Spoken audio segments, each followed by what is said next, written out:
Jauna epizode, jauna studija, jauni mēs. Labi, joks. Andris Auziņš, Kārlis Kamarovskis, Neksperti, atkal jūs mājās. Sveicināti. Sveicināti. Atkal ir jaunas telpas mums šoreiz, bet esam tie paši. Diemžēl vai par laimi. Bet īstenībā labi sanāk, mums ir 8. epizode. Šodien ir 8. marts. Sveicienu sievietēm visām. Un cerēsim, ka abi divi astotnieki būs tādi veiksmīgi arī mums un Latvijas sportā, protams, arī. Tu gan neesi numerologs, bet šoreiz tev labi sanāca. Ilgi gan neesam tikušies, daudz, kas ir iekrājies runājams. Žēl mums, piedodiet mūsu skatītājiem, klausītāji, ka mums nesanāk gan regulāri, ka mums ir tāds liels pauzes un iztrūkumi, bet labs nāk ar gaidīšanu. Arī šoreiz, varbūt uzreiz jau sāksim, Kaspars Daugaviņš tomēr ir atpakaļ. Vai tu gaidīji tādu vispār notikumu pavērsienu? Jautājums ir, vai skatītāji gaidīja? Es nezinu. Jā, ierakstiet komentāros, vai jums jau bija priekšnojauta, ka Kaspars Daugaviņš tomēr, tā teikt, iznāks no savas karjeras beigšanas un atgriezīsies izlasē. Bet, Andri... Es domāju, ka tu teiksi, iznāks no skapja. Nē. Kaut kā bišķi labāk tev teikumu jāveidoja. Neveikli jāsanāca, bet doma sapratāt. Respektīvi, ja jums bija pārliecība, ka Daugaviņš atgriezīsies Latvijas izlasē arī pēc tam, kad beidza karjeru un slīdas tā pakarināja uz nagliņas, tad rakstiet komentāros. Mēs tikai priecāsimies, ja arī izteiksiet savu viedokli. Jā, bet katrā ziņā man šķiet, ka daudz gaida īstenībā to, ka Kaspars atsāks karjeru, jo būsim godīgi. Tas, kā viņš viņu beidza, bija baigi dīvaini. Parasti tā nedara sezonas vidus.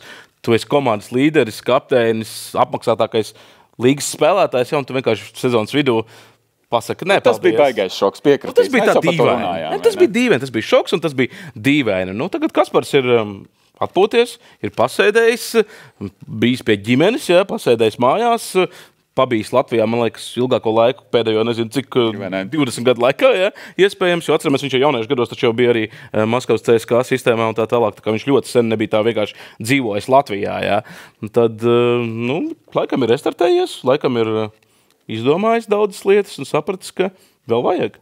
Interesanti, ka tagad arī, viņam ir arī, teiksim, tā dzīvē viss reizē. Viņš mācās par treneri, tagad viņš būs atpakaļ izlasē. Kā atkal samanedžēt to laiku, jo viņš ir arī tētis, viņš ir vīrs un kopā ar ģimeni. Es teiktu, ka, man liekas, tie pienākumi tagad, nekā kad viņš bija leģionāra gaitās, pat ir vēl vairāk. Jā, it kā ir vairāk, bet tagad jau atkal, kur viņš ir padzīvojis kopā ar ģimeni, kas viņam bija galvenais, ko viņš arī teica intervijās, un dabūjis ir to ģimenes enerģiju, kā saka, un varbūt atmaksājis tos mēnešus, ko viņš spēlējot tur Slovākijā un visās citās ārzemēs, viņš nevarēja ģimeni būt kopā, tagad viņš ir tā kā to laiciņu pavadījis, un tagad es domāju, ka vienkārši ģimene būs atkal ar mieru to, ka tētis atkal nebūs baigi daudz mājās, ka būs tie treniņi, ka būs cīņa par vietu sastāvā, bet, Kārlī, tas paziņojums, ka Kaspars Daugaviņš cīnīsies par vietu izlases sastāvā, tas tev neliekas mazliet tāds komisks? Bija nedaudz amizants, ka Latvijas izlases līdzinājiem kapteinim būs jācīnās par vietu izlasē. Kaut kas nelīmējās kopā to. Lai man piedod, bet cilvēki viņai, ja šādā situācijā Kaspars tiešām kandidēs un tu viss ar veselību būs kārtībā, un viņu atskaitīs, neticu, tiešām neticu. Vēl jau vairāk, ka Kaspars pats tikko intervijā atzina, ka viņa mērķis ir tomēr Cortīnas un Milānas olimpiskās spēles 26. gadā. Tad tur nemaz nav pat tāda opcija, ka viņu nevarētu neiekļaut. Viņš gan pats atzina, ka tas ir risks savā ziņā atgriezties pēc karjeras noslēgšanas un tagad, teiksim, visus kauliņus tikai uzlikt uz to, kad es kā šodien tā nepiekratīšu. Es domāju, tā uz Milānu viņam būs vieglāk nekā tagad uz šito pasaules čempionātu. Tāpēc, ka tagad bija lielāka pauze, vai ne? Tagad viņam nebija spēļu praksi, viņš nedrīkst arī tagad pievienoties nevienam klubam, pat ja būtu varianti un tā tālāk, bet uz to nākamo sezonu, kad būs Milānas spēles, tur jau viņš drīkstēs atkal spēlēt, un es 100% pārliecināts, ka viņš pietiekami labā līmenī spēlēs. Tā būs varbūt Čehija tā pati vai Slovākija, bet viņš labā līmenī spēlēs un uz Milānu tur viņam viss būs kārtībā. Tagad uz šito pasaules čempionātu viņam sagatavoties, man liekas, būs grūtāk nekā uz tādu Milānu. Es zinu, ka daudz komentāros, cik es paskatījos, piemin to, ka Kasparam 36 gadi. Dodiet vietu jaunajiem, dodiet iespēju jaunajiem. Es teikšu godīgi, pagājušā gada čempionātā, tātad Kasparam esot 35 gadus vecams hokejistam, viņš bija viens no izlases līderiem. Viņš bija rezultīvākais. Cik viņš uzvaras golus iemet. Viņš bija gan rezultīvākais pasaules čempionātā pēdējā, gan arī olimpiskajā kvalifikācijā viņš bija pats. Tieši tā kā viņam tas, ka... Cik Kasparam, man liekas, tūlīt arī dzimšanas diena. Es atceros, ka viņš martā bija dzimis. Pastīsies Jā, es to pastīšos, viņam liekas, tūdaļ paliks 37. Mājā viņš dzīves. Tātad būs 37, tas nozīmē, ka attiecīgi uz olimpiskajām spēlēm viņam būs arī 37. Jā, pilni 37, būs nepilni 38 gadi. Tā kā... Es domāju, ka viņš vienalga būs izlasēji ļoti liels. Protams, šāda līmeņa spēlētāja, viņš ir meistars. Man liekas, ka Harijs Vitoļičs pa to teica, gatavojoties olimpiskajai kvalifikācijai vai pasaules čempionātam, kur viņš arī skaidram gaiši pateica.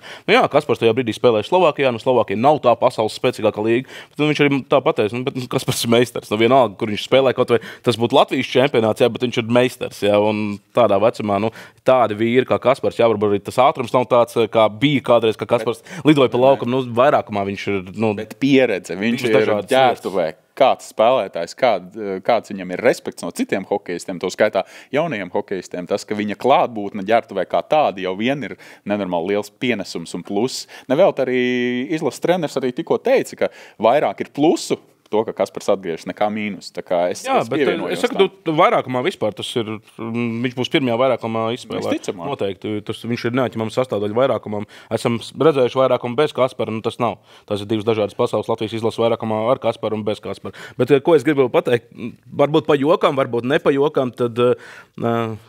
Man liekas, ka Kaspara tā karjeras beigšana Slovākijā, cik tas viss dīvaini izskatījās un tagad tā atgriešanās, jā, tik nebija tā, ka tiešām Kasparam tur bija apnicis tajā Slovākijā, tā ļoti, un nebija tās naudas vērts, lai būtu visu laiku prom no ģimenes, un tas veids, kādā viņš to visu izdarīt, bija labākais veids, kā tikt vaļā no līguma. Tā juridiski tu domā, jā? Tā kā izbraukt, jā? Iespējams. Tā ir tā mūsu spekulācija, jā, protams, mēs neapgalvojam, ka Kaspars ir krāpnieks vai kā, bet... Ne jau krāpnieks, vienkārši tā bija foršs variants, kā tikt vaļā no līguma, jo pēc tam arī klausījos kolēģis Tomu Prāmnieku, Facebook podcastu, arī kā Kaspars stāstīja par to Slovākijas klubu, Slovākijas pilsētu un vispār to čempionātu, jā. Cik tur sasodīgi grūti, ka viņš laik dauza, jā, tur, un tā vispār līga ir ļoti sarežģīta, un tad bija tā, Tumšais laiks, depresīva, tātad rūpniecības pilsēta, jā, tur pelēks, hokejs tur nevar būt tas pats augstākais, vai ne? Jā, bet ļoti sarežģītā līga, ka tevi tur daudz visu laiku ir fizisks hokejs, kas, Kasparam, nepatīk vairs, jā, un tad, šitādā veidā viņš diezgan viegli tika vaļā no tā līguma, un uz nākamā sezonu viņš jau drīkstēs parakstīt jaunu līgumu. Marta beigās sākas Valstsvienības nometnē. Vai Kaspars līdz maijam būs savā top formā, kā tev šķiet? Es nezinu, vai top, bet viņš būs formā. Viņš jau arī tagad... Viņš jau ir sev uzturējis. Jā, viņš visu laiku uzturējis. Es zinu, ka viņš no rītiem tur arī gan manēžā esot trenējies, gan arī uz ledus kopā ar dažādām treniņu grupām tur ir trenējies.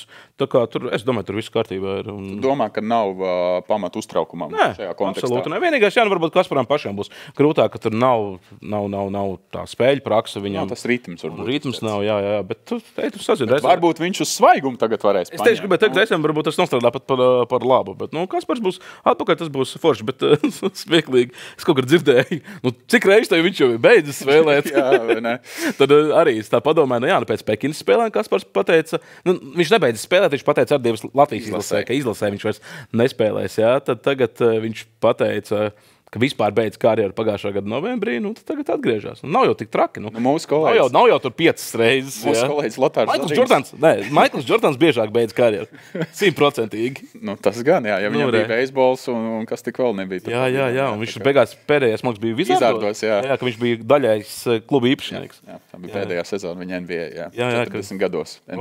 Es atceros, jā. Tā kā Kasparam vēl ir, azotē viņš vēl kādu 2-3 reizes. Mūsu kolēģis jau Lotārs Zariņš jautāja, vai šī būs pēdējā reize, kad tu beidz karjeru vai kā. Viņš saka, paganu, es jau tikai vienu reizi esmu beidzis, jūs man tad tās iepriekšējās reizes nepiešujiet, jā. Tad es toreiz tikai izlases pagāju malā, ne vispār profesionālā sporta. Tā kā Kaspars arī gudrs ir. Nē, tur Kasparam arī nav vārdi jāmeklē. Tas Alži man ir paticis arī pa visām intervijām, kad tu ar viņu parunājies.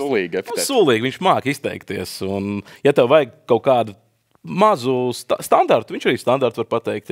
Ja viņš gribēs tev kaut ko atklāt vairāk, tad viņi varēs dabūt un tā arī spēles ārā. Un tas priecē īstenībā. Labi, vēl pirms mēs pārējām pie nākamā temata, es gribu paspekulēt par to, ka Kaspars teica, ka viņam ļoti daudz piedāvājumu ir, kas attiecībā uz klubu sezonu un klubiem. Kā tev liekas, vai tad, kad viņš drīkstēs tajā nākamajā sezonā spēlēt, vai viņš spēlēs tomēr Latvijā, vai palikt pie ģimenes, vai tomēr brauks uz ārzemēm? Es domāju, tās būs ārzemes un tā būs Čehija.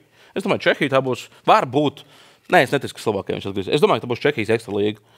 Vai Vācija, Dela? Varbūt Vācija vēl varētu. Arī Dela līgā viņš arī ļoti labi ir spēlējis. Varbūt Vācija vēl varētu būt, bet es domāju, tas būs Čehija. Ticamāk, jā, ka tā varētu būt Čehija. Tā, protams, būs ekstra. Tu izslēdz to variantu, ko es domāju, ka viņš varētu OHL spēlēt, lai tu būtu tuvāk mājām un ģimenei. Es domāju, ka absolūti mēs to varam izslēgt, jo kāpēc arī Kaspars nonāca Slovākijā iepriekš? Tāpēc, ka Slovāki tajā brīdī bija vienīgie, kuri piedāvāja 2 gadu līgumu vismaz, jo Kasparam bija svarīgi pēc iespējas garāku līgumu, jo tomēr gadi. Viņš gribēja nodrošināties. Protams, finansiāli tas jā, viņš jau veterāns bija, viņš gribēja nodrošināties, ka viņam līgums ir vismaz uz 2 gadiem. Tur tas citas komandas tā negribēja uz 2 gadiem veterānu parakstīt. Tagad es domāju, ka Kaspars ir mieru arī uz 1 gadu parakstīt līgumu, un tad lūdzu, tur, es domāju, tādas arī laba līmeņa Čehijas ekstra līgas komandas mierīgi gatavs piedāvāt gadu līgumu, ja, ne ar ko baigi neriskējot, ja, tādā ziņā saņemt labu pieredzējušu veterānu, kurš ir super līmenī vēl aizvien vairākumā, ja, kurš ir spēja būt komandas līderis, kuram ir milz pieredze gan izlasē, gan arī Eiropas līgās dažādās. Bet, piemēram, ja ir ideālais scenārijs, Kaspars augstā līmenī nospēlē nākamo sezonu, viņš nospēlē augstā līmenī olimpiskajās spēlēs, vai Kaspars pēc olimpiskajām spēlēm beidz karjeru? Tas ir viņam jādomā. Tas ir jādomā, bet es domāju, ka vairs ne. Es domāju, ka Kaspars tad varētu būt, ka jau būs paēdis arī no hokeja, un tas arī būs. Ka tas būs tas smukais, traknais punkts, ko karjerai uzlikt punktiņu zīmu un beidzam, jā? Es domāju, ka jā, ka tā arī būs, ka vēl vienreiz viņš... Tas viņam jāprasa, jo te jau arī ir tā, ka es varu paralēlis vilkt tikko Rīgas Zeļu. Roland Freiman parakstīja. Jā. Arī veterāns pamatīgs. Jā. Un Freims arī viņš vairākas reizes ir to atkārtojis, ka viņš ir vienaudzis Kasparam. Jā. Viņi vienā gadā dzimuši ir, viņš jūtās labāk nekā varbūt vēl pirms pāris gadiem. Jā. Māris Gulbs. Arī to pašu teica VF veterāns. Jā. Viņš ir vēl vecāks gadu ziņā nekā Kaspars ar Rolandu, un viņš arī to pašu teica, ka viņš reāli fiziski jūtās labāk nekā pirms kaut kādiem 5 gadiem. Jā. Un pasties arī kāds lielmeistars ir Freimans. Viņš atbrauc no Turcijas, nav gulējis vispār. Pirmajā spēlē ir dalīts rezultatīvākais spēlētājs klubā. Jā. 19 punktus pret Valmieru viņš guva. Jā. Tā kā, laikam... Jo vecāks tas vīns jau labāks, jā. Es nezinu, vai labāks, bet, vienkārši, kā mūsdienās jau arī tie sportisti visa medicīna attīstās tā, ka, izskatās, ka tiešām tu tajos 40 gados vai tuvu 40 gadiem, kad agrāk jau bija tā, ka tev tur 35 jau norakstīja, ka tu esi veterāns un čau. Tagad ir tā, ka 40 gados tu vēl vari spēlēt tādā pašā līmenī. Tev nav traumas. Un, piemēram, tas pats kā Freimans staroja, un arī īstenībā kā tagad arī Daugaviņš staroja, ka tev ir ģimenes dzīve sakārtot, tu esi atpūties, tu esi savainojums sārstējis. Man liekas, ka viņš ir tik enerģijas un tik dzīvesprieka pārpilns. Bet šiem veterāniem ir viena tāda lieta, ka viņiem arī tajā solīdajā vecumā ir jābūt komandas līderiem. Ja viņš ir, piemēram, ja Kaspars šobrīd spēlētu NHL, piemēram, viņam piedāvātu NHL, un viņš būtu 4. maiņā, nē. Es domāju, viņš pat neparakstītu tādu līgumu. Ja? Viņam tas nekādu prieku nesagādātu. Ja? Spēlēt tādu hokeju, tur pat 10 minūtēm spēlē un sistēs. Ja? Vienkārši visu laiku ar spēku paņēmieniem pret laukuma apgalēm. Ja? Nē, ir jāatrod tas līmenis, kurā tu esi līderis, un tad šie visi veterāni vēl aizvien spēja baudīt to lietu, ko viņi dara. Šo tematu pagaidām ar tādu daudz-punkti, jo mēs vēl redzēsim, kādu notikumi risinās, bet pāriesim uz pasaules čempionātu biatlonā. Tas zinu, ka varbūt nedaudz jau nosēdies kādam, jā. Iedod, es tev vēlreiz par Kasparu pārtraukšu. Jā. Ir viens labs paradoks. Kaspars tagad beidz karjeru, viņš nav pusgadu spēlējis hokeju, jā, un Kaspars saka, piedāvājumi ir daudz. Tik daudz kā nekad. Tik daudz kā nekad. Patinām mazliet bildi apakaļ, pirms viņš parakstīja to līgumu ar Slovākiem. Jā. Es ar viņu, man liekas, toreiz arī runāju, es ar viņu vēl runāju, viņš toreiz teica, tikko bija bronza izcīnīt, visur uz viļņa, Kaspars kapteinis iemetis uzvaras golu, mēs tur, wow.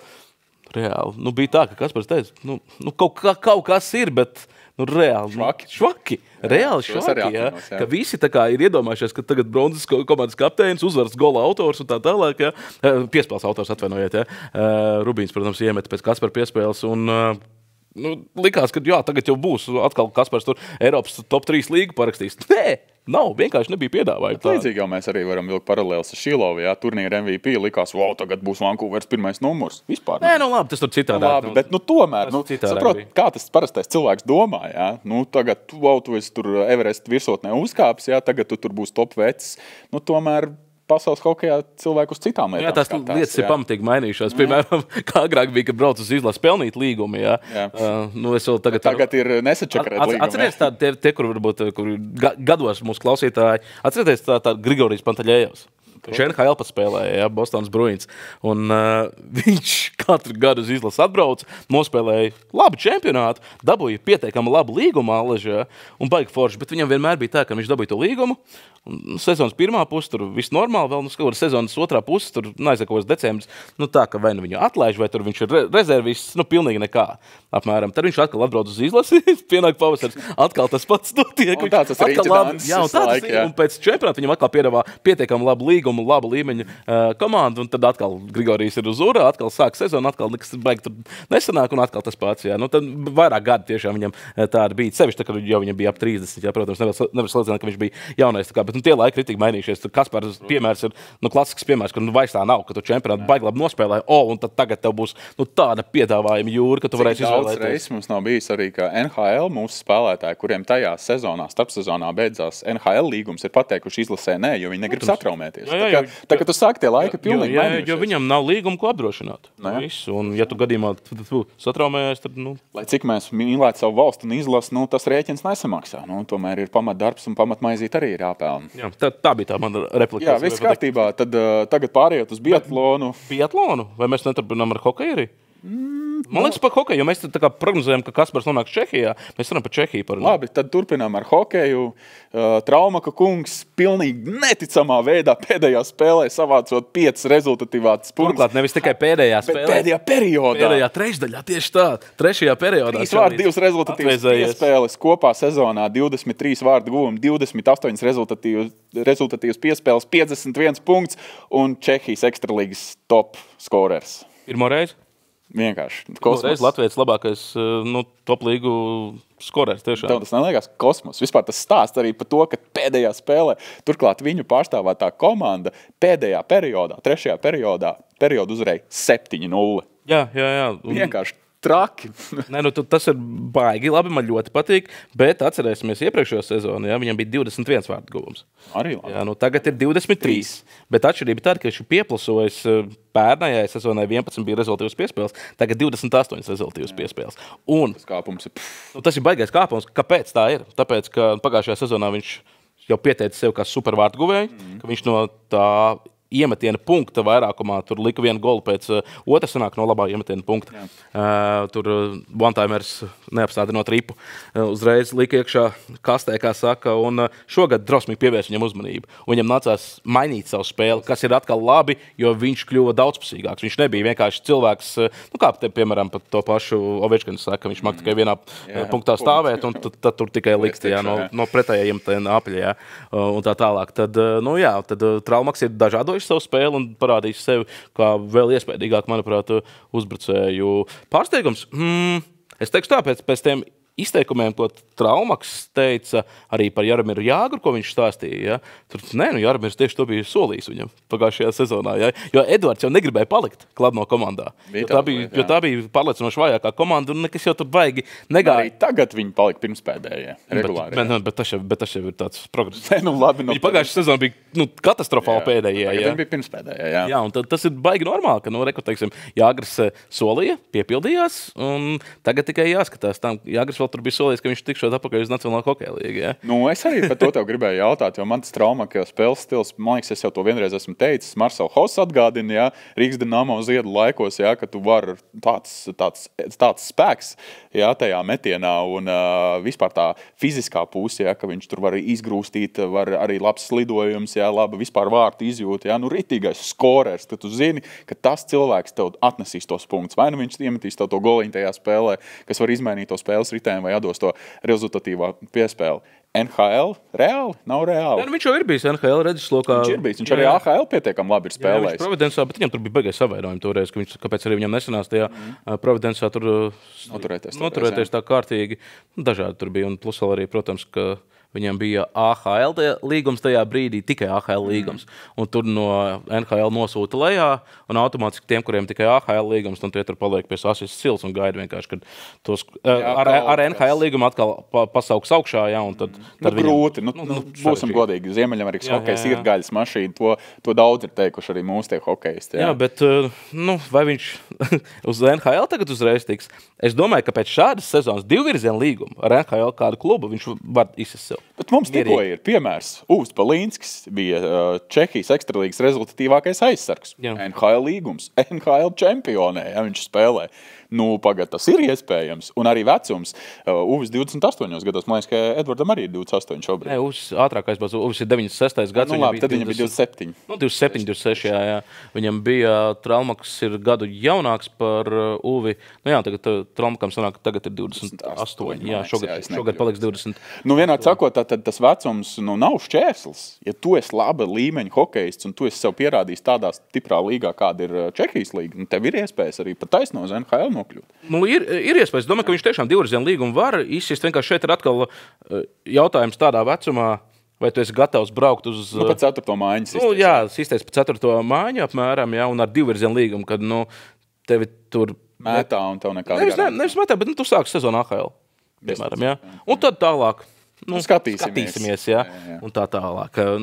Vai viņš to ir gatavs, jo naudas atšķirība ir mežonīga. Šobrīd Eduards Eiropā sev ir uzsitis labu cenu ar šādu sezonu, ar divām tādām rezultīvām sezonām. Atcerēsimies, to viņš pierādījis, ka viņš ir noturīgs vārdu guvējs un vispār, kā tu teici, skorers. Ja? Viņš ir uzsitis labu sev tiešām...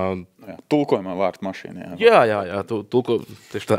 Viņš ir uzsitis labu cenu sev, jā, un tad ir tas jautājums, labi parakstīs divvirziena līgumu. Divvirziena līgumu parakstīs, ja tu tiec NHL, tu nopelnīsi vairāk nekā Eiropā. Protams. Ja tevi nosūtīsi uz AHL ar to divvirziena līgumu, tur ir būtiski atšķirība. Tu pelnīsi, nezinu, 3-4 mazāk nekā Eiropā tu būtu nopelnījis. Pat man liekas, lielāka tā atšķirība varētu pat būt. Jā. Tur ir milzīgi plājas AHL augām un NHL augām. Tas ir drausmīgs risks, un paskatoties arī no Čehijas tiem ekstralīgas rezultīvākajiem džekiem, kas tur pēdējos gados ir bijuši, neviens nav aizbraucis NHL.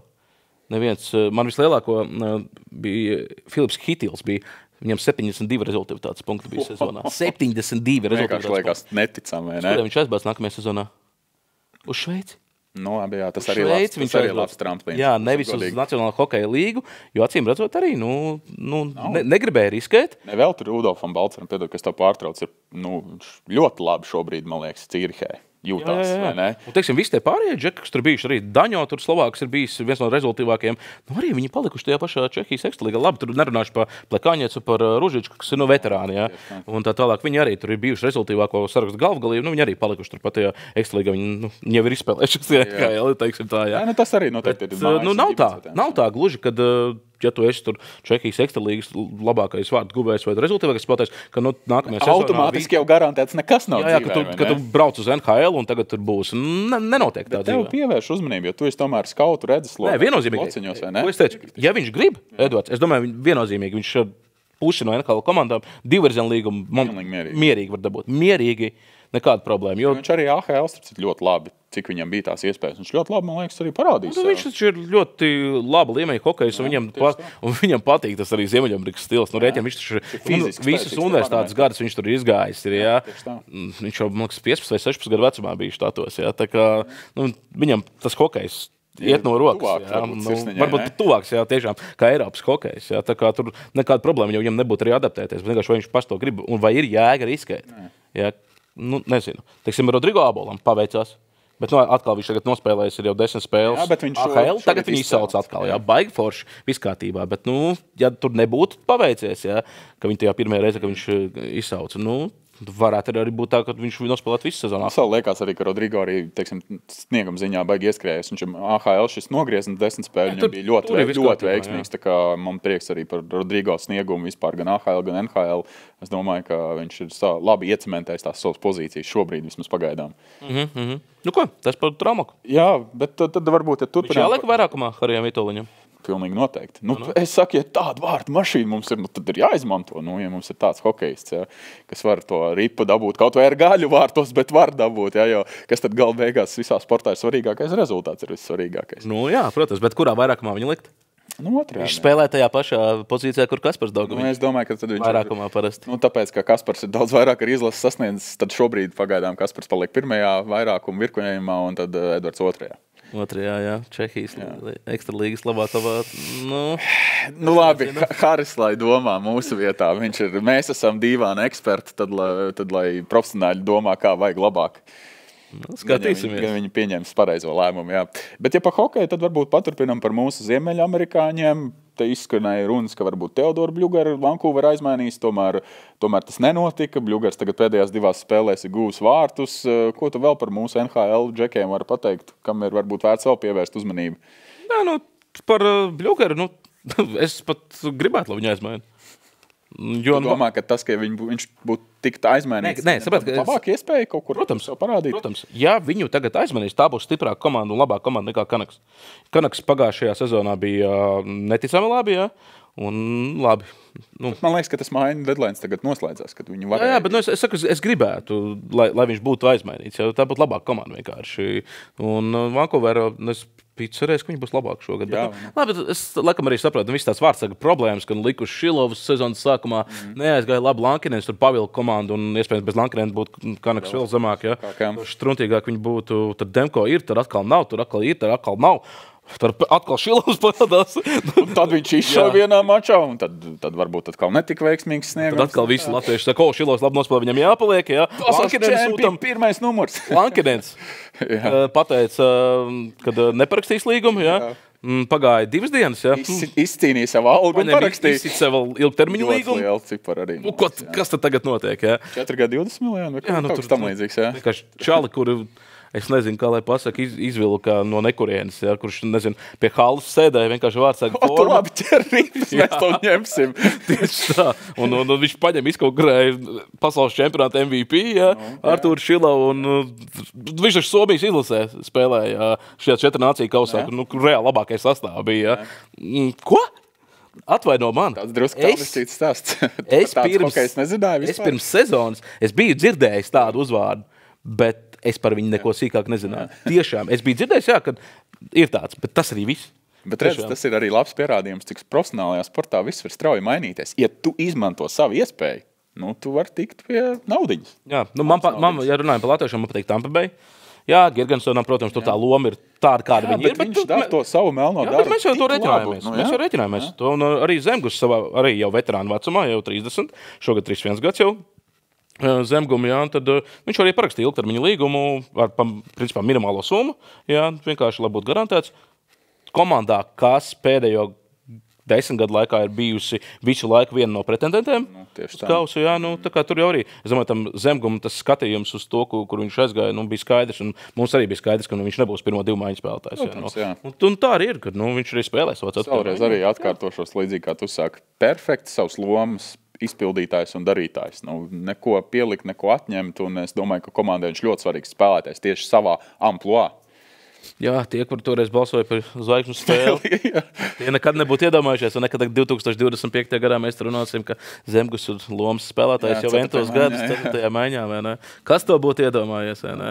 Ka toreiz vēl Tēts Nolans ar viņu lika 1. maiņā. Jā, vai ne? Viņam Sēbras tā viena sezona vienkārši skaista. Jā. Nebija jau skaista, vajadzēja labāk, tāpēc jau viņš nenoturējās. Vajadzēja labāk, jo tur jau šķiet, arī, ka Nolan jau atlaida, tad jau bija skaidrs, ka tie visi nākamie treneri arī skatījās, ir ok, bet nav pirmās nevēlāk, jā, nebūs pirmās maiņas spēlētājs, bet forši, ka toreiz bija, kad mēs iebalsojām viņu. Vienīgā reize arī tā ir, kad viņš spēlē bijis. Bet mums jāparunā par Elmers Līkina rock'n'rollu, Winter Classic. Man liekas, ka ļoti labi viņš nospēlēja. Jā, protams. Tur ir, man patīk, ka Elvis ir noķēris to savu ritmu viņš atkal ir tur, kur viņam patīk būt. Viņš atkal ir zvaigznes un par viņu runā, un tas viņam allaži ir paticis. Jā. Protams, jā. Nevēlt viņš teica, ka viņš ir vezina balvas pretendents, un ka viņš ir tāda līmeņa vārdsargs. Viņš atkal to var teikt? Ja tu tā 46, atvairīt, vai cik viņam tur netiena, tā kā tas tajā Winter Classic bija viens no top. Viņam, starp citu arī otrais bērniņš būs. gaidībās ir. Tu domā, ka tas tagad tāds uzrāviens atkal dzīvē? Tā arī varētu būt, jo mēs zinām, Elvim bija taču, mēs daudz esam runājuši par tām visām problēmām, kas tiešām viņa dzīvē tur bija, gan Matīs, tur tiešām problēmas bija daudz un pārdzīvoja. Traumas un sniegums arī nekas labākais un komandas slikta snieguma ziņā, vai ne? Un, Skatītāji tevi izsilpa, apmēram, ģenerālmenedžers pasūta 3 mājas tālāk.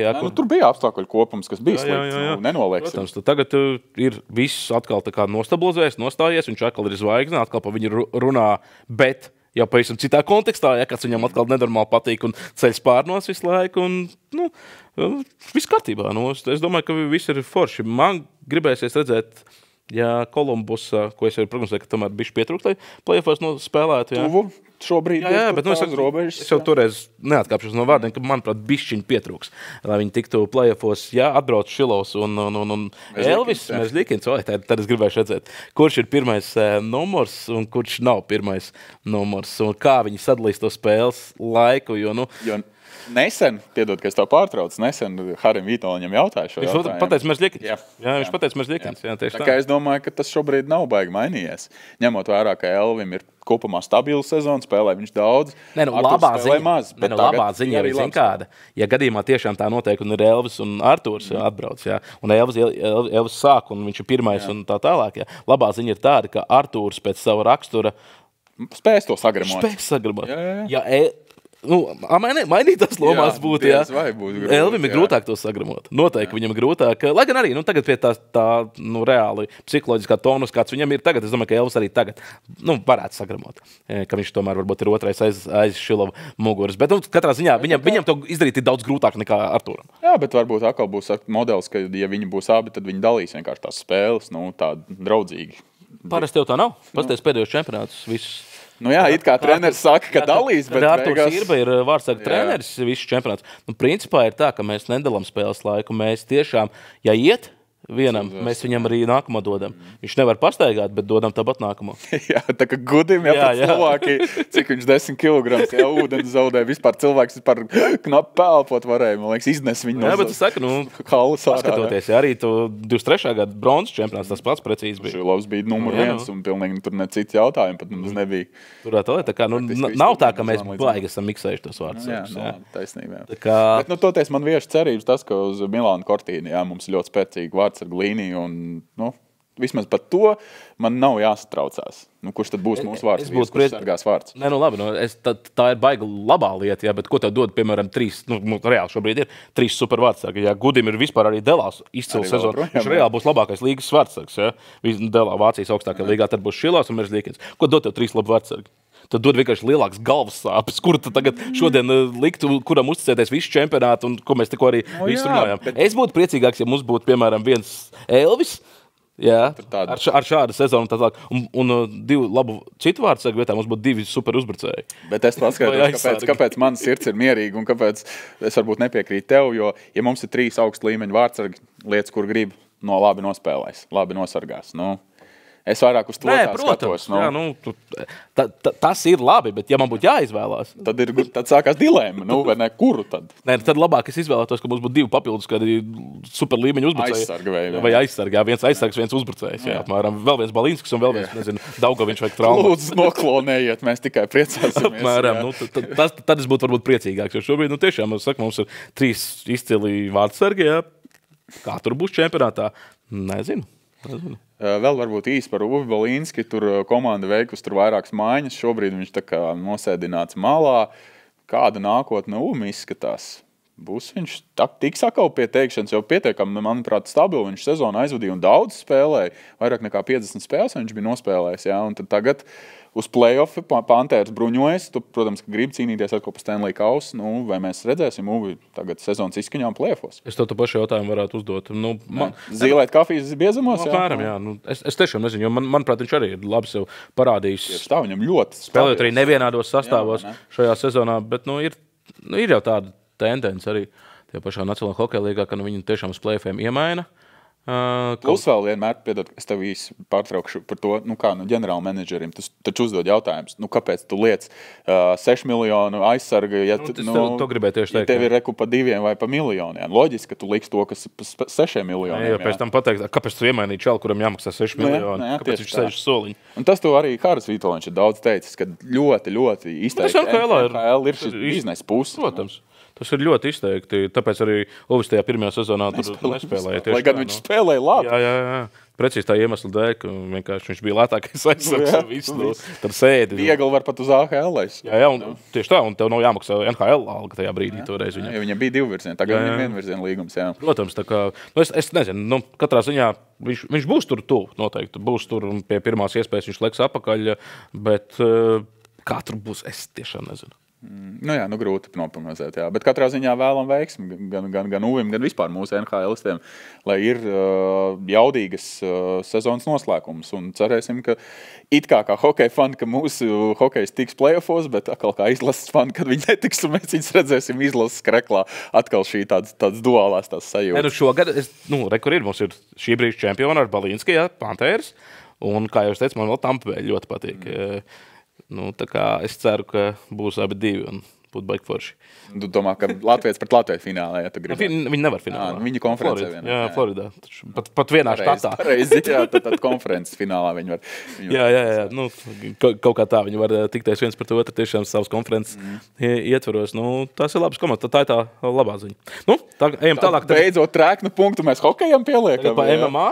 Nē, savā ziņā, jā.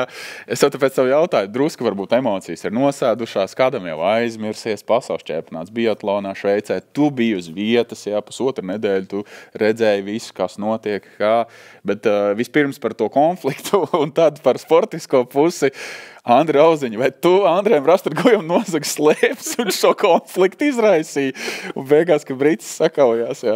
Nē, bet varbūt es biju tas cilvēks, kurš teica, paņem nozvats, nepamanīs. Viņam taču daudz pāri. Mazais vēlniņš sēž uz plēciņa. Jā, uz plēciņa tādu, paņem. Viņam taču daudz viņas ir, viņš nepamanīs. 40 pāri taču viņam ir.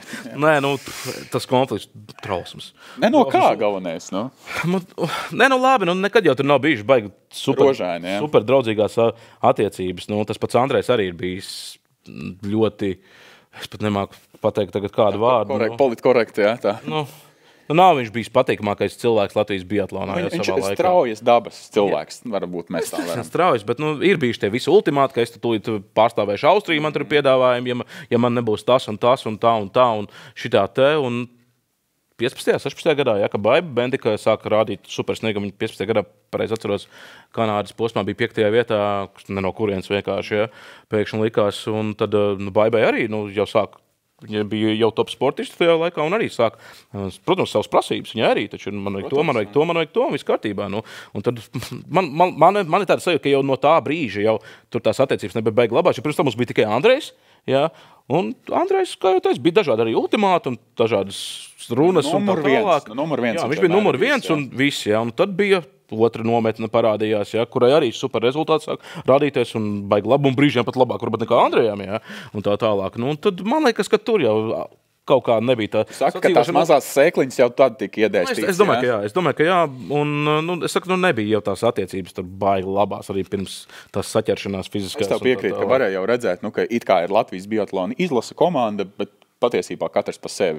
Ja tā jau kaut kādā mērā arī ir. Individuāli jau mēs startējam. Cik tad mums ir 1+1 stafeti, mums ir 2+2 stafeti un mums ir parastā stafeti. Pārējais jau viss ir individuāls, tu pa sevi cīnies. Labāk, ka tev ir Latvijas forma, jā, bet tu jau cīnies pa sevi. Jā. Un piemēram, tu ties tajos punktos, tev jau punkti nāk klāt. Jā, un tu saņem prēmiju no IBU un vispārējais. Tu jau cīnies pa sevi. Jā. Tā kā, tas ir individuāls sporta veids un ir tā. Bet, gan Brīcis, gan Rastargujas, viņi arī, esmu runājis un arī klausījies dažādas tādas viedokļas, teiksim tā, pa pasaules dažādiem sportistiem, ja, kad visas izcilības, jebkurā jomā, pilnīgi jebkurā jomā, visas izcilības ir sarežģītas personības. Nenormāli. Tu paņemsi jebkuru jomu, tas cilvēks, kurš ir izcilība, ja, savā jomā, viņš ir, nav vieglākais cilvēks pasaulē. Mēs arī neesam nekādas puķītes, pats zini. mums arī savi ērkšķi ir. Un šeit ir tas pats arī pa Brīci. Brīcim arī medaļas pasaules čempionātā 2, bronzas.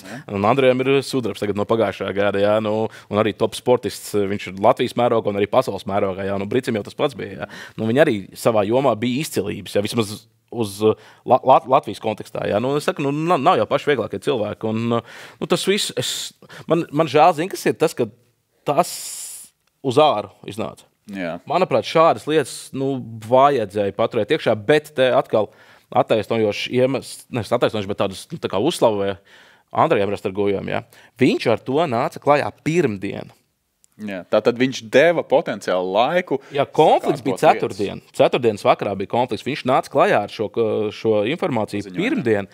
Un pēc manas informācijas viņš bija samieru tiešām paturēt komandas iekšienē šo visu.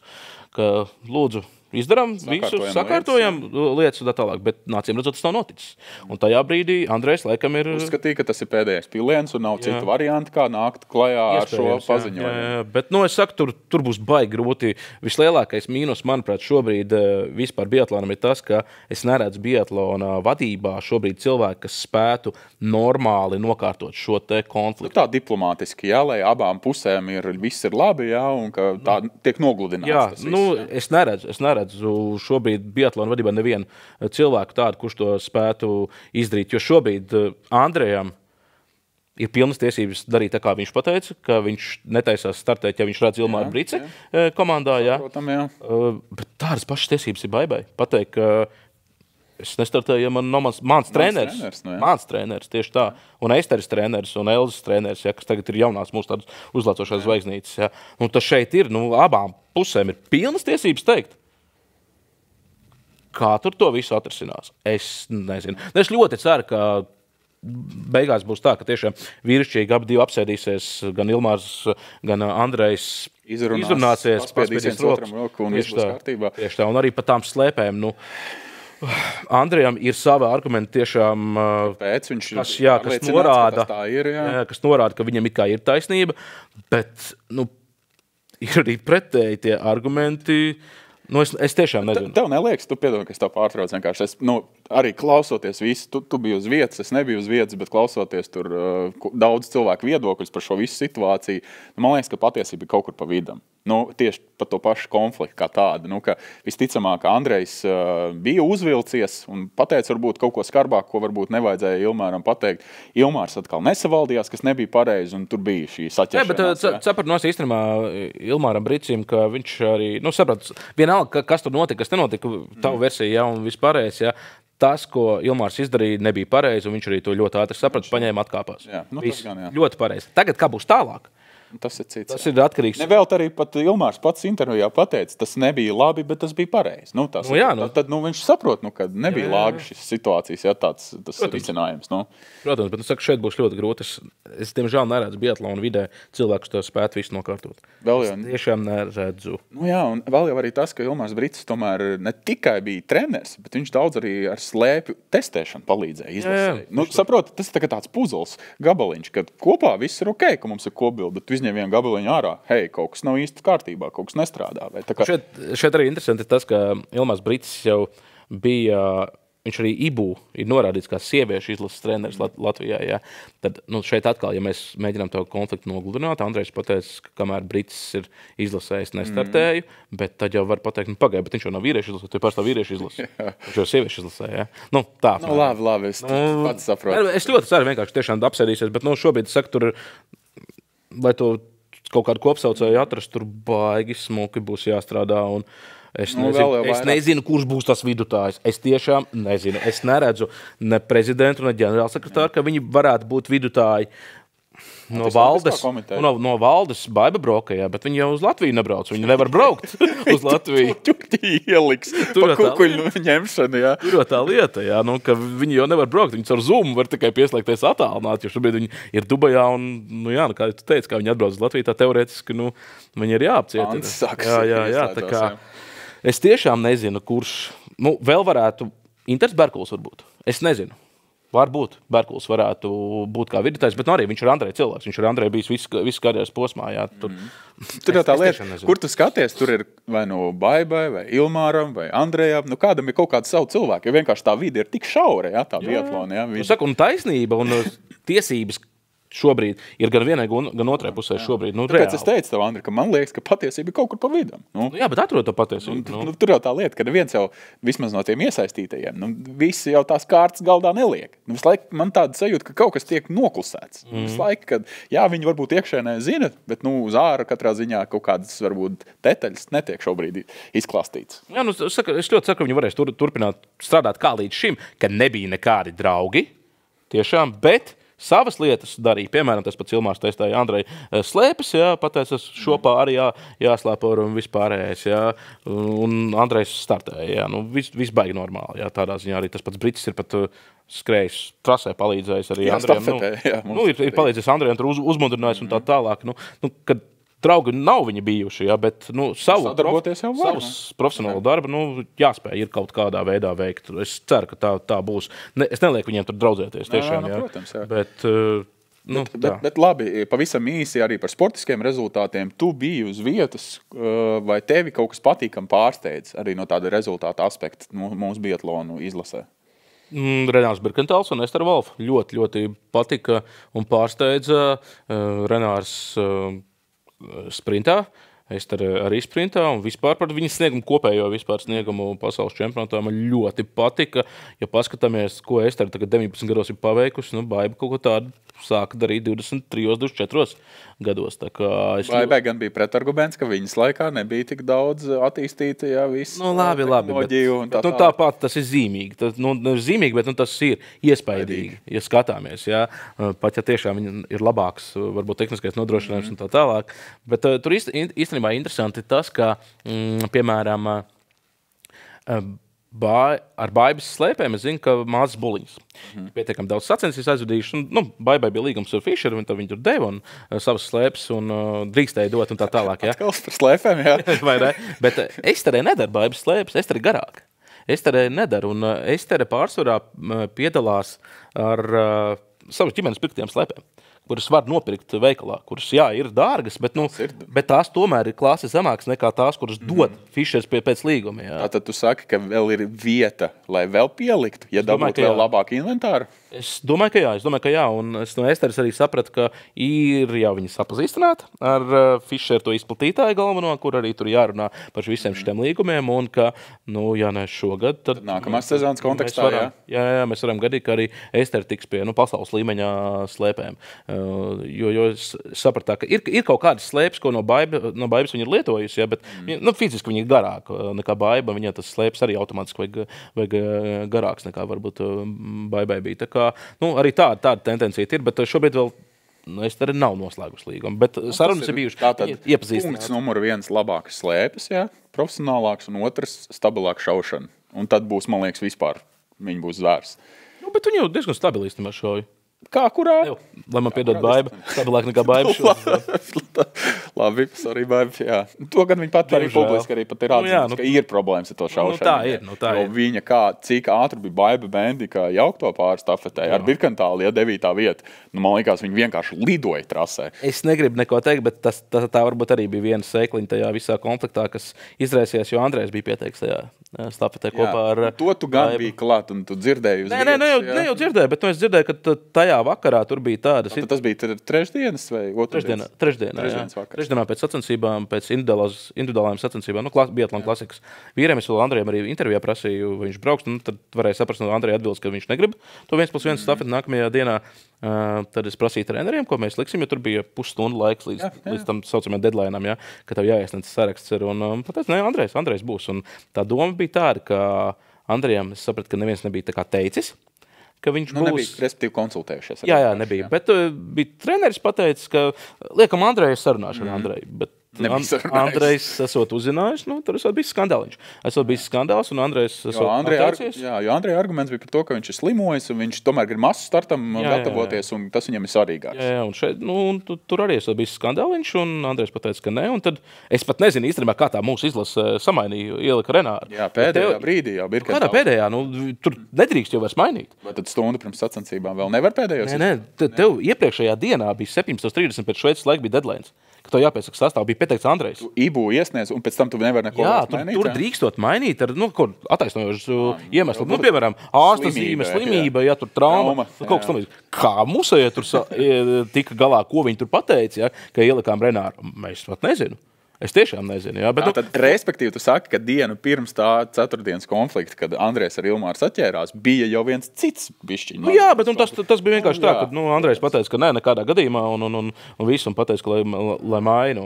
Tā kā, es domāju, ka tā arī bija viena no tādām mazām sēkliņām, paskatoties, cik laba bija Baiba tajā 11. Viņš vienkārši lidoja. Jā, Renārs jau arī bija labs, bet, ja paskatāmies, ja Andrejs būtu savā līmenī, tur būtu ļoti laba pozīcija tiešām. Pat top 5. Jā, tiešām. Renārs arī bija, protams, labs, bet viņš mazliet tajā otrajā savā posmā mazliet varēja just, ka tomēr nav starp tiem pasaules top 5 atlētiem vēl Renārs Birkentāls. Tā, kad tu šautavē, jā, un tev blakus ir tādi džeki, kādi viņam bija. Es domāju, Renārs gan ir baigais tāds mieramīka ritīgākais viņš ir. Pirmā Amerikas. Tālāk, bet es domāju, ka viņš paskatījās, kas man blakus tur ir. Dievs, kuras es nonācis. Protams, jā. Gribot, negribot. Es tā domāju. Pavisam īsti pirms mēs pārējām pie nākamā temata un šo varbūt noslēdzam. Kāda bija tā sajūta tev atrodoties tur tā atmosfēra Šveicē un vispār tas pasaules čempionāts? Un vai tie bija tādi biatlona svētki un tu izbaudīji to laiku tur? Tas nesot labākais čempionāts, kāds ir bijis. Tas ir viens no tādiem varbūt sliktākajiem. Apmeklētības ziņā, jā? Apmeklētības ziņā, jā. Tad Šveices dardzība noteikti pirmais, kāpēc. Otrakārt, Lenzerheide ir jauna vieta pasaules biatlona kartē, jā. Un nav vēl tās tradīcijas varbūt izveidojušās. Bet tāpat jau daudz cilvēku tur bija. Labi, nebija 30,000 katru dienu, kā piemēram tas ir Vācijās, tur Oberhofā, Rupoldingā un tā tālāk, kur jau 35 gadus vairāk. Tur ir jau tradīcijas un festivāls izveidojies. Ja. Bet tāpat bija daudz cilvēku. Ja.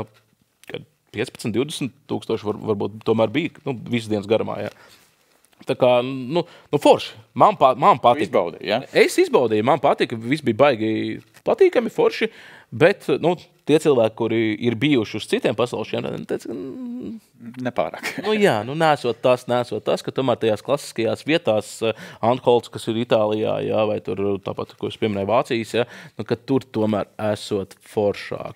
Un Francijā esot baigi sakarīgi. Tur esot ideāli vienkārši, ka tur biatlona parks, tas viss stadions ir uztaisīts, un tev ir jāiztais ceļš ciet uz ciematu. Kamēr notiek pasaules čempionāts, teorijā cilvēks tajā ciematā dzīvo, nemaz netiek ārā no ciemata, un neviens nevar pie viņiem aizbraukt ciemos. Un tur ir tā, kā čempionāts beidzās, tā viņiem ir, cik tur 5 stundas laikā, maksimāli ātri jāatbrīvo ceļš, lai cilvēki tik ārā no savu ciematu. Tā. Protams, pieļauj, ka tur ar kājām var kaut kāda iziet un vispār, bet tas ir tāda interesanta vieta, lai esot iespēja, lai aizbraucot uz Francijas posmu, ka tur esot burvīgi vienkārši. Es gatavs arī ēterā pateikt savu starpgadījumu ar superlīmīti, ko tu man stāstīji Šveicē. Zini, cik maksā superlīmi Šveicē? 6,38. Man saplīs zābaks. Šveicē nācās salīmēt. Es iegāju, parasti tā kā, nezinu, Rimčikā maksimā vienalga. Tāda tipa mazā superlīmīte. Jā, mazā superlīmīte, tieši tā. 6,38. Es saprotu, tas tev bija ļoti sāpīgi. Nebija jau sāpīgi. Es vienkārši, lai jūs saprast tās cenu atšķirības. Kontekstu. Jā, Latvijā un Šveicē mums tā superlīmīte maksā €20, €30 maksimums. Jā. Tur ir 6,38. Labi, protams, nopirkt.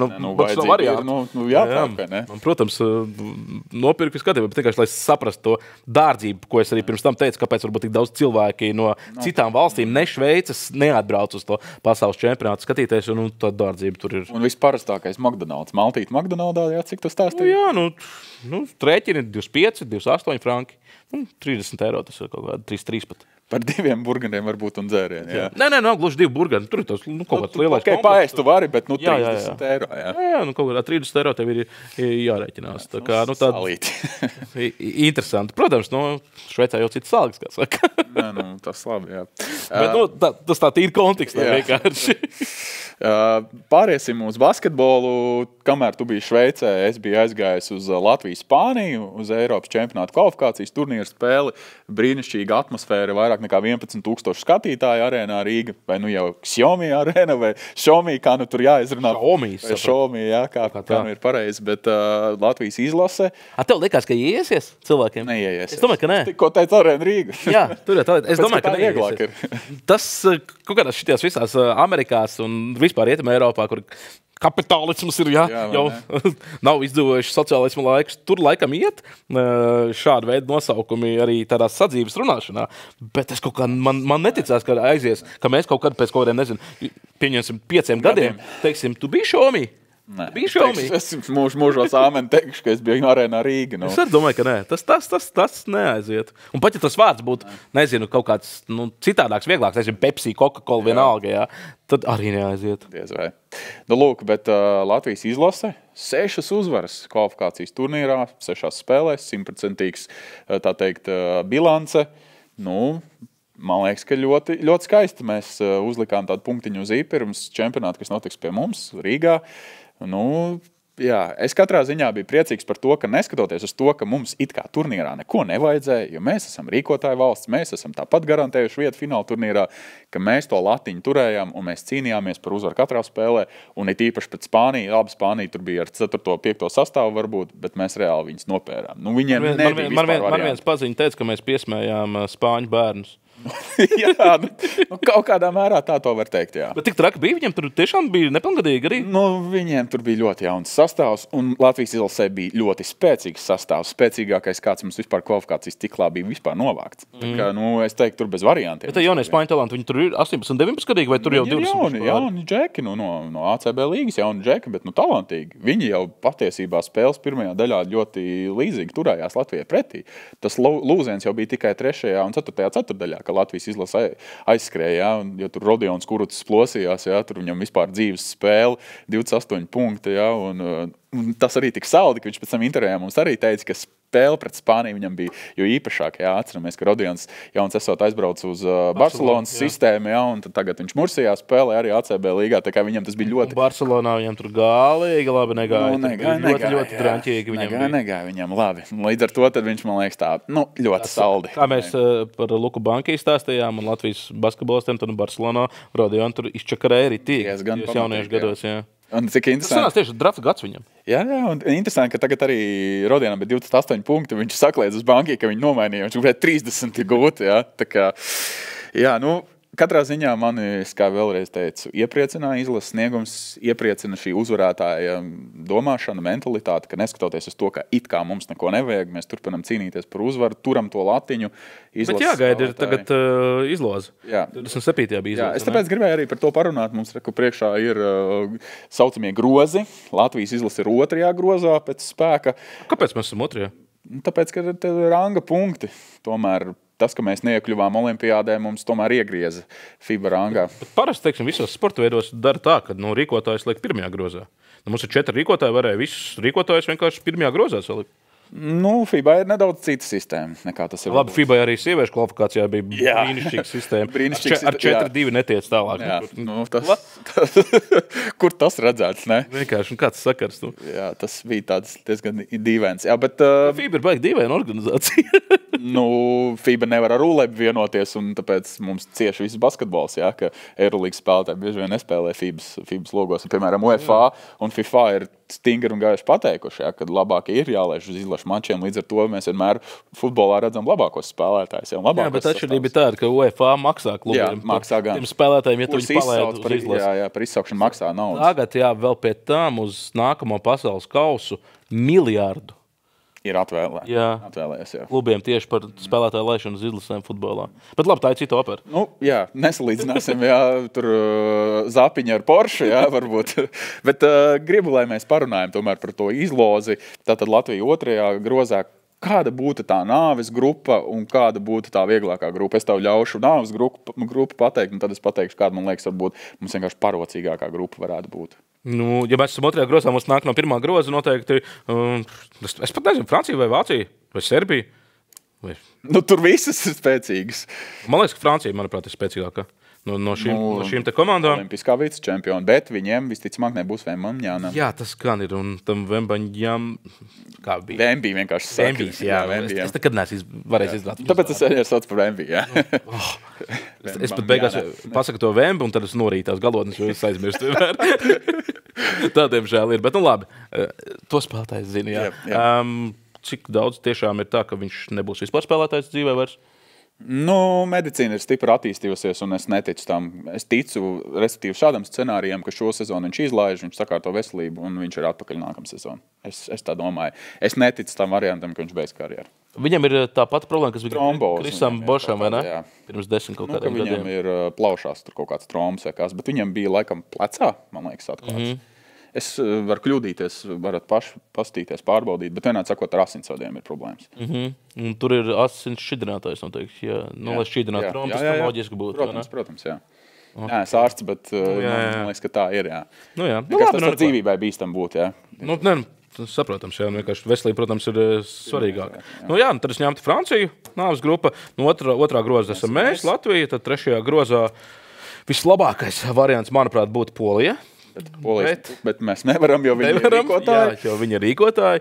Nu, tad spēcīgākais, nezinu, Melnkalna vai Itālija, kur spēcīgāki? Itālija, laikam. Ka Itālija spēcīgāk, bet ja arī Melnkalna atved savu labāko sastāvu ar Nikolu Vučeviču priekšgalā, arī viņi ir jaudīgi. Bet man nepārliecināja, ka viņi bija olimpiskajā kvalifikācijā ļoti švaki. Tas bija Rīgā. Jā. Nu, viņi nenospēlēja labi, galīgi ne. Jā. To es atceros. Nu, no 4. groza. Tātad Somas mēs nevaram, jo Somi rīko. Jā. Turki noteikti, jā. Mūsu klienti. Paņemam turkus, ne? Ar kuriem jau mēs taču spēlējām. Pasaules kausa kvalifikācijā spēlējām. Nu, 5. grozs Igauņu. Tur jau mēs Igauņus paņēmām, jā. Igauņiem labu komandu esot. Igauņiem ļoti labi izlasa. Jā, viņiem godīgi es tā nemaz neesmu pārliecināts, ka mēs tur tā kā rulles pārēsim pāri Igauņiem. Tā kā atceries 15.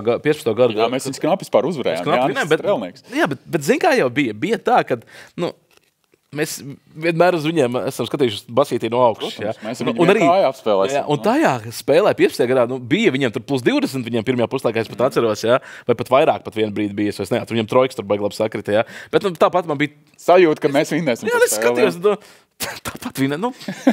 Taču tāpat vinnēsim. Tā arī bija. Tā arī beigās bija. Tā galotnē, bet mēs vinnējām. Tagad? Es nezinu, vai tiešām varam justies tik pārliecināti, ka mēs tur paņemām Igauņus un ka mēs viņus tur vinnēsim, jo es dzirdēju tiešām labas lietas, ka viņiem... Viņi saka, ka viņiem zelta paudzes. Jā, kas ir baigi labā paudze. Nu, 6. grozs pat labākā komanda nav varianti, Zviedrija. Arī super sastāvs īstenībā, nevar salīdzināt ar to Zviedriju, kas tur, nezinu, pirms 10 gadiem bija tur pavisam citā līmenī tas viss. Tā būtu tā kā nāves grupa, jā, tavā skatījumā. Atkārtojam. Francija, Latvija, Itālija, Turcija, Igaunija un Zviedrija. Tā būtu nāves grupa, jā. Tātad skatītājiem atgādinām, jā, vai klausītājiem, ka pirmais 4 no 6 komandām apakšgrupā tiek tālāk. Attiecīgi, tātad citas grupas pirmā komanda spēlē ar citas grupas 4. komandu. Attiecīgi, jo tu esi augstāk apakšgrupā, jo tev, relatīvi vajāks pretinieks. Nomināli vajāks. 8. finālā nāk pretī. 8. fināli, 4. finālā, pusfināla fināla Rīgā. Ja? Tā kā viss izšķirošās spēles būs tieši Rīgā, kas, man liekas, lielākais prieks šajā visā. Ko Kipra izvēlējies kā savu partneri? Man liekas, ka Grieķis. Jā, tas ir loģiski. Tas ir loģiski, protams. Diezgan loģiski, jā. Turpat. Kipra vienkārši manā skatījumā ir pat vajākā komanda. Viņiem vispār turpat nevajadzēja būt patiesībā. Tur klausījos vienu citu podcastu, jā, ka tur patiesībā bija kaut kāds vienkārši grieķu lobbyings, ka grieķi paši īsti tā kā negribēja organizēt, bet viņiem bija izdevīgi, ka Kipra ņem, jo tad Kipra ņemtu savukārt grieķus kā partnerus, tur tāda politika, jā, kaut kādā mērā. Bet tāda pateicīgākā grupa, es teiktu, ka no pirmā groza Spānija, ko mēs jau tagad esam, jau sanāk 3 spēles pēc kārtas uzvarējuši. Iesmējā. jā, ieskaitot pasaules kausu un šīs 2 kvalifikācijas cīņas, tātad Spānija no pirmā grupa, mēs no otrā. No trešā groza, es teiktu, ka Čehi, tad mums būtu tie parocīgākie. No 4. groza, vai Izraela vai Gruzija. Visticamāk, es pat teiktu, ka Gruzija, ņemot vērā, ka viņi izteikti spēlē ar garā galu basketbolistiem, mēs savukārt esam ļoti mobili ātri izlasi, mēs viņus varētu apskriet un nomētāt līdzīgi, kāds bija olimpiskajā kvalifikācijā. Un ja pietrūks centimetru, uzlaižam porziņu lūk. Tāds sīkums, jā. Vajag mums džokera kārts, bet vispār nav zināms, vai, jā.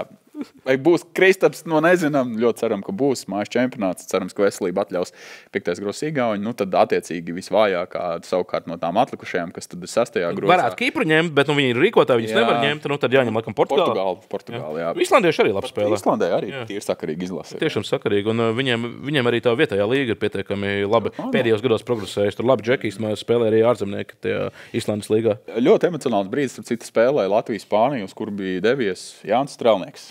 Pieliek punktu karjerai izlasē, vēl gan nepieliek punktu profesionālajam basketbolam. Man liekas, ka Jānis ļoti pareizi izdarīja, ka viņš noprecizēja, ka viņš beidz karjeru izlasē, varbūt mācoties no citiem. Viņš jau bez kluba jau ilgi. Viņš ir ilgi bez kluba, bet viņš vēl teica, ka vēl klubu basketbolam tā kā vēl nesaka. Es zinu, ka Vebs viņu ir lēncis vairāk kārt un ir pat gandrīz vienojušies, bet beigās tomēr es pieļauju, ka Edgars Buļs ir zvanījis 20 reizes droši vien, ka Jānim, un mēģinājis pierunāt uz zeļiem, lai vismaz šo sezonu kaut vai ar atvērto līgumu, ja kāds labāks līgumu piedāvājas, tad laižam prom. Es tā pieļauju. Es nezinu, ko Jānis gaida. Kaut ko labu. Ja sportiskā formā viņš sev uzturēs. Es to arī redzēju, ka spēlē pret Spāniju.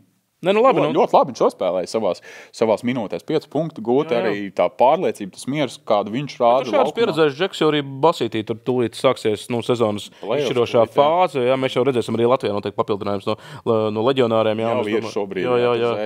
Tieši tā jau tikko parakstīja, no G līgas spēlētāja. Tieši tā. Frames tikko taču arī viņiem pievienojās relatīvi nesen. Tā kā Jānis, es pieļauju, ka arī droši vien, ka varētu būt arī kaut kāda ACB komanda, kas varētu kaut kādu playoff robežu cīnīties, ne? Tās, protams, ir mūsu spekulācijas. Itālija, vienkārši skatos valsts, kurās viņš ir bijis pēdējos gados. Grieķijā viņš arī spēlēja. Kur viņš ir, teiksim, super labi zināms, kur tas basīts reiz zināms un tā tālāk. Tā kā tas Spānija, Itālija, tur varētu būt kāda komanda, kas cīnās par play-off. Jā, un arī kur varētu normāli naudiņu Jānim samaksāt. Protams, nav jau jēga, tur pa 1000 viņš neies spēlēt. Mēs būtu gatavi, duelišus padot un iedot 5, Labi, mums jau laiks iet strauji uz beigām. Es gribu, lai mēs nedaudz, tomēr arī par futbolu, ņemot vērā, ka mums... Mēs jau pateicām, miljards vēl papildus iedot. Jā, tomēr tur liels naudas mums pašiem futbols sirdī. Tūs ir jaunā virslīgas sezona.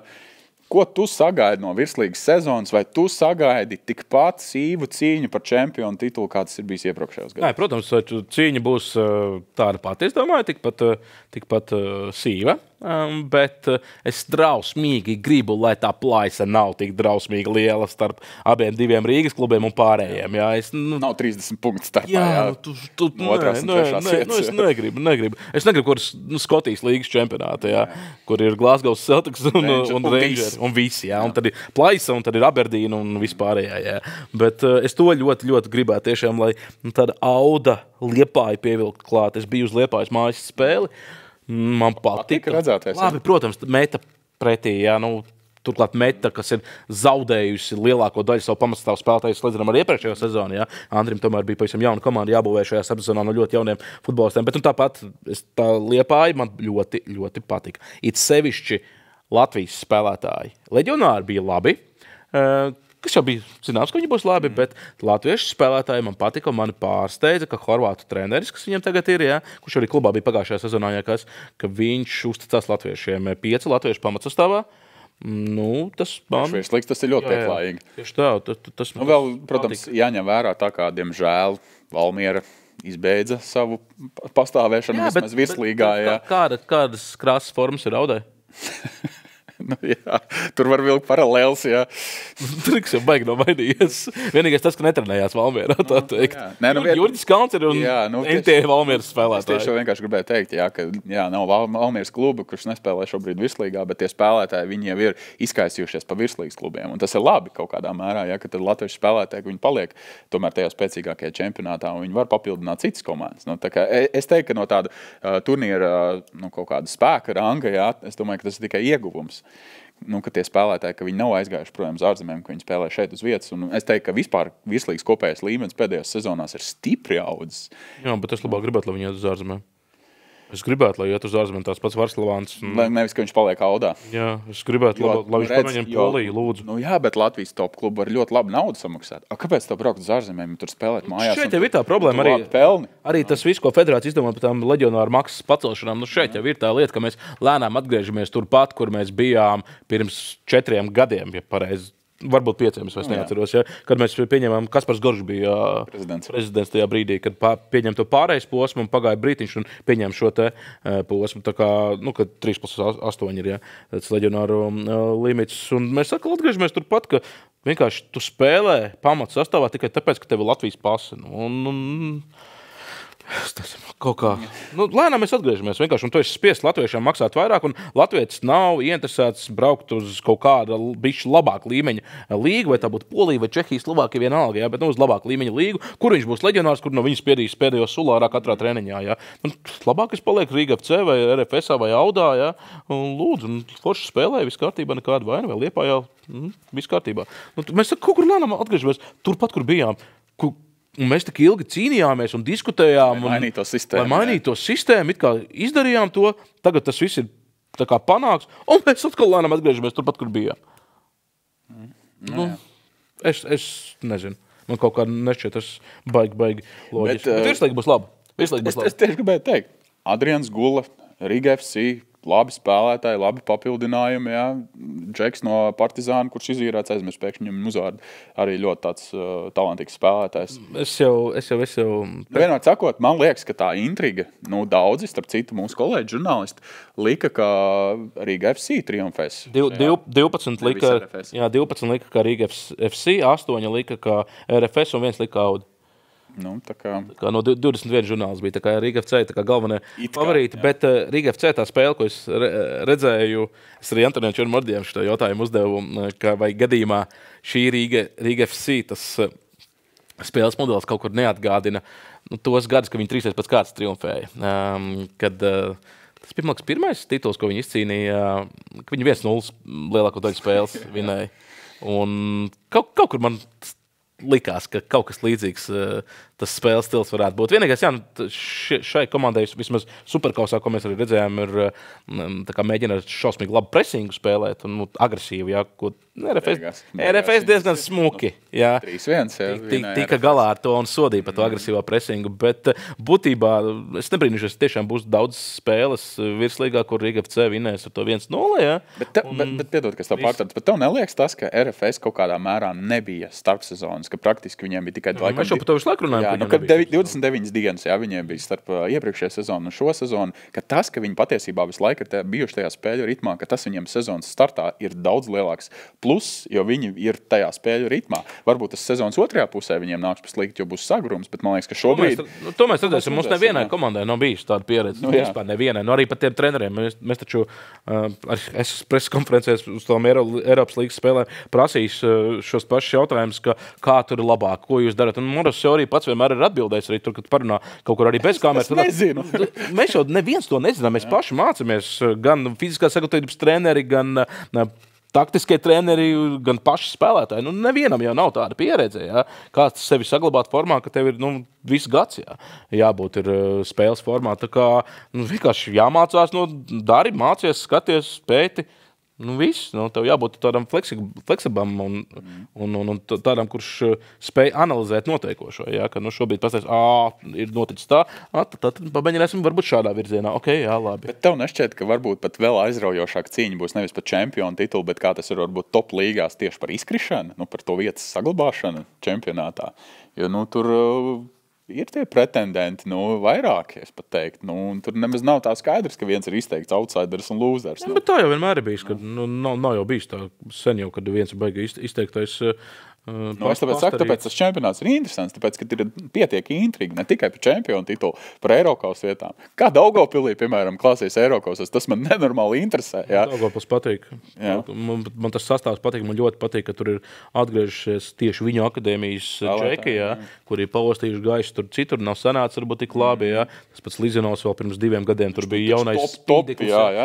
Viņš skautu uz lielo izlasi jāsauc, kā aiziet, un mūsu nākamais Verpakovskis, vai vismaz Prohorenkovs, bet nesanāca. Arī tā pēdējā sezona pliekana bija Lizinovam. Tagad ir atpakaļ viņš Daugavpilī, cerams, ka viņš atgūsies. Bombardēs, jā. Un tas pats Kaušēls. It kā bija pietiekami laba sezona viņam tukumā, jā. Viņam arī uzticējās, kā flangā viņš spēlē, bija ok. Bet arī beigās nebija. Labi, bet nosauc 3, tas varbūt, kas varētu par to palikšanu Supernova, Tukums un Jelgava? Jā, noteikti. Ja? 3. Es domāju, ka šīs komandas... Man patīk tas tukums sastāvs, bet tas, ko viņi radīja pirmajā spēlē, no tādu futbolu, tur tikai pa izdzīvošanu. Tikai pa izdzīvošanu. Bet tas super novai.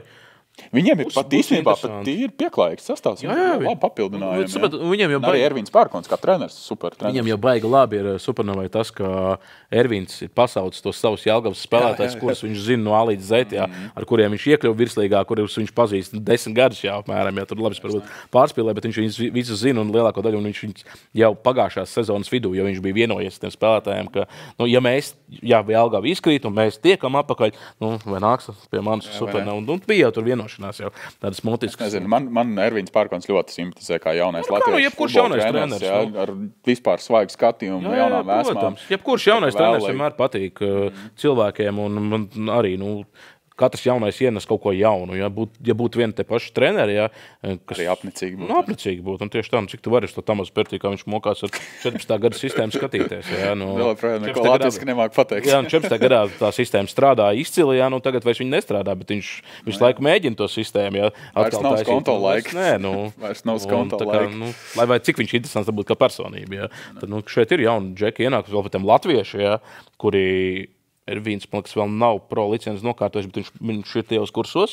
Man liekas, viņš vēl nav pro saņēmis, bet viņš tajos kursos ir. Viņš jau pagājušajā gadā mācījās to pro licenci, lai saņemtu. Mums jau katrs no mūsu treneriem, mums jau nav daudz viņu ar to pro licenci. Tā kā jāpriecājas par to, un jātur īkšķi, lai mūsējiem sanāk. Mēs jau te aizpagājušajā gadā varējām gaužas asaras raudāt, ka, paskatoties, kādi cilvēki trenē Latvijas klubus, ka tur latvieši ir 2, no 10, vai 3 varbūt. Kaut kas tam līdzīgs. Tagad, tāpēc jāpriecājās ir par katru treneri ar Latvijas pās, kā saka. Labi, mums šoreiz laiks ir noslēdzies. Mēs vienkārši esam ļoti, ļoti daudz par hokeju mēs runājām. Mums vēl gan bija citi temi, bet varbūt tos pietaupīsim nākamajai reizei. Tā kā paldies, ka skatījāties un klausījāties podcastu un ekspertus. Un tagad jāpasaka tas subscribe. Tas. Jā, obligāti, īkšķītis. Patīk un abonējam šo kanālu. Un tad tiekamies jau kaut kad, nezinu kad, nākamajā raidījumā. Tā kā, čau. Tā.